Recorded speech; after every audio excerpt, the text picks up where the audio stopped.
Hello everyone, this is your Galactic Soul Artist, Melissa. I've got a new soul portrait to talk about today. This one has a lot of detail in it. I'm excited to show it to you. If you want to schedule a soul portrait or an email tarot reading with me, you can go to psychictrail.com and click the Book Now button and make your request there. So, I create these soul portraits. I channel them from spirit. I step into the person's energy field and I get shown certain aspects of this person's multi-dimensional life, and I begin to paint them. It's a little bit like automatic writing, and then I just put my paintbrush to the board and just go. I always paint these on well, I shouldn't say always because this could change, but right now I'm painting them on an 8-inch by 8-inch canvas board. You can see the thickness there. And I use watercolor, I use acrylic, I use pencil, I use neocolor, I use just regular lead pencil. So let's get started on this one. Let's start down here at the bottom. There's a little, I don't know if this, I don't think it's a dragonfly, but it's some kind of insect or insectoid creature here. These are fields, like grassy fields, and they're actually two separate situations. And there are multiple mountain ranges in this piece. 1, 2, 3, 4 that I can see right off the bat. Looks like there's a 5th one up here. This is a road. This symbolizes some kind of separation that leads between these two.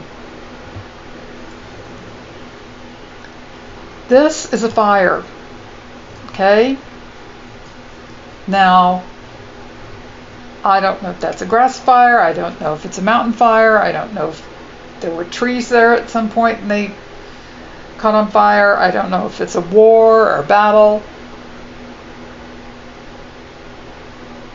This area up here, I have repainted several times. It's difficult sometimes when things start to come through for me to fully understand what they mean, because at one point I had a rocket ship here and a huge torpedo, and I got told you don't need that big of a torpedo. The torpedoes belong down here. So there's 3 torpedoes here, so there's some kind of battle going on here.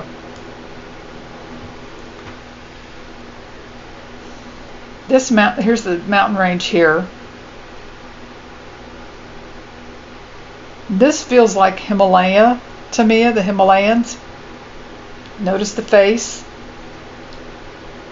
This is some kind of vortex area. This I didn't even notice till I was almost done. Looks like there's another mountain range back here. This person's had multiple lifetimes in mountainous regions. It climbs all the way back here, and here you've got a bit of a face. And if you turn this way, you can see this guy better. This is a Native American face. This reminds me of Iroquois, Indian, Iroquois, however it's pronounced. Notice the feather up here and the kind of painted headdress, kind of an ear kind of ring or something going on here. The body, the neck, the body. This reminds me of early North American history when the Europeans first came here before Columbus, way before Columbus. And you often see depictions of the Native American peoples in these fantastic headdresses and painted bodies, and that's what this is right here.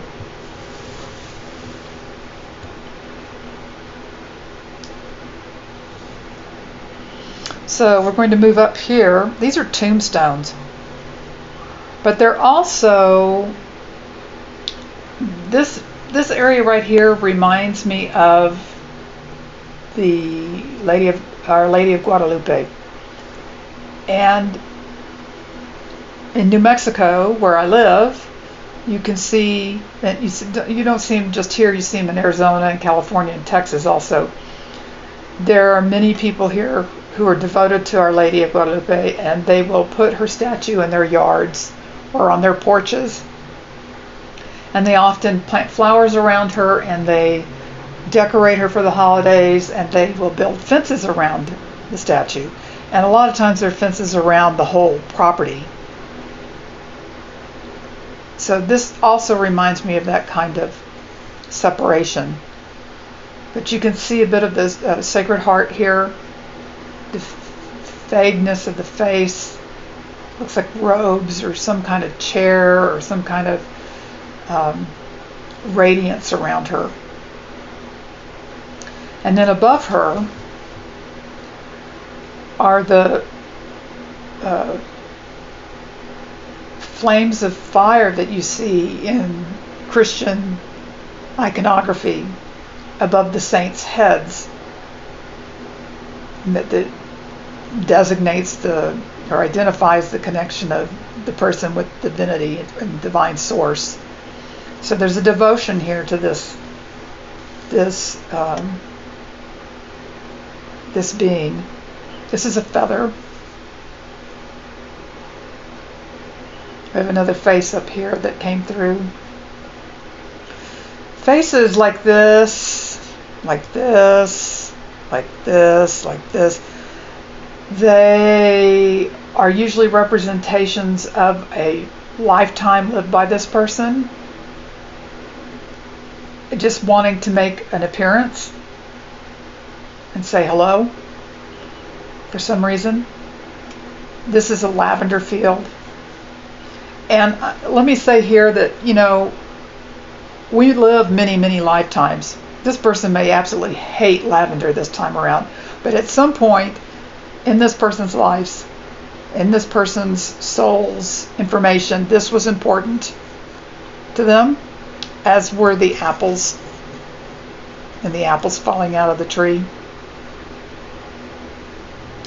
We've got cloudy, stormy skies, a face here. I can't quite tell if this is hair or a bandage. I'm not sure what's going on up here with this face. Seahorse, just prominent in this painting. Again, this is comes across as a Christian cross. This person may not have a belief in that in this lifetime, but they did in some lifetime, and that needs to be incorporated into their assimilated into their understanding of their larger self.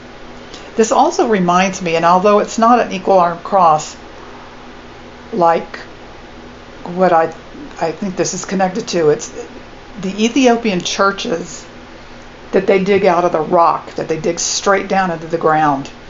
This is what this reminds me of. And radiance coming off this in some way. Flowers in a vase. This, at first I thought, oh, it looks like a swan. And I heard, no, it's a Viking ship.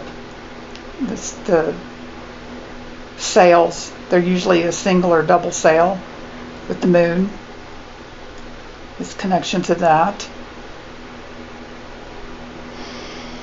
This face is actually the first face that came through, and it oriented the piece. Um, the piece was flipped the other way around when I started. And when I stood back and saw this face, I had to flip it around because this was important. Coming in here, I thought, well, this looks like a cityscape, or some kind of maybe aurora borealis or something. But then this came in, this framing in, and I realized this is Egyptian.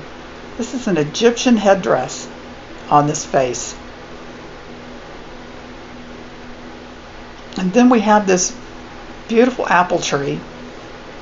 Apples falling out of the tree. Little eyes in here. Little faces with the nose.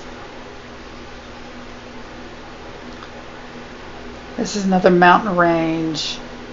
Has a feeling of, this is sandy beach. It has a feeling of dark, stormy ocean to it, but it also has a feeling of a mountain range. And this guy, I don't know if you can see him, he's kind of faded. He did not want to leave this painting. He was originally in a car.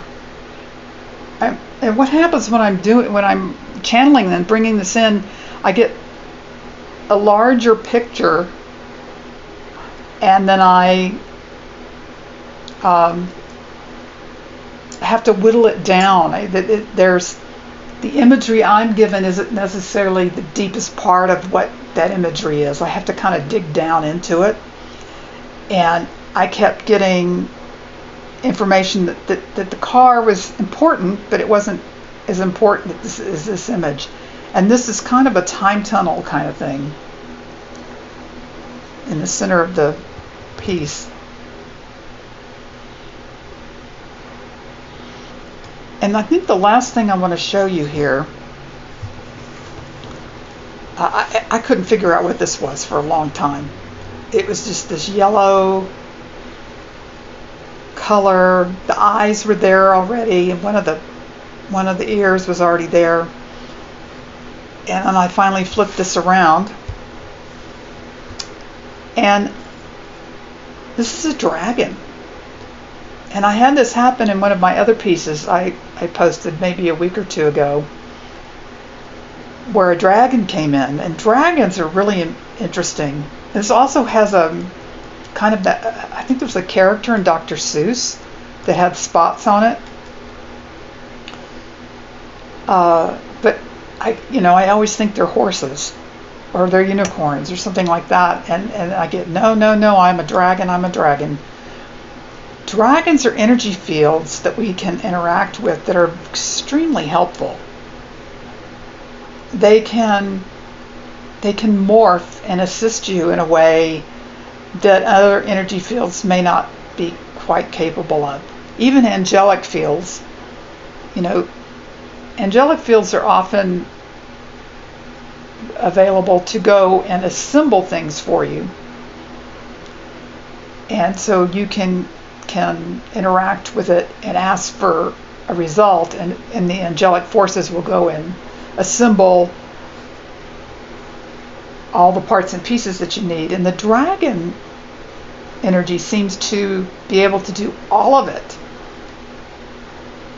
and can assist you constantly. Actually, it becomes part of your larger system, energetic system. So it's really important that this showed up. Okay, I think that's it.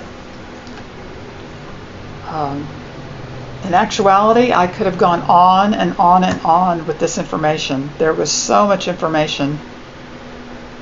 And so now I'm going to send this off to my client, and they'll get to develop their own relationship with this piece, which is very exciting to me that people are able to do that. That's why I love what I'm doing.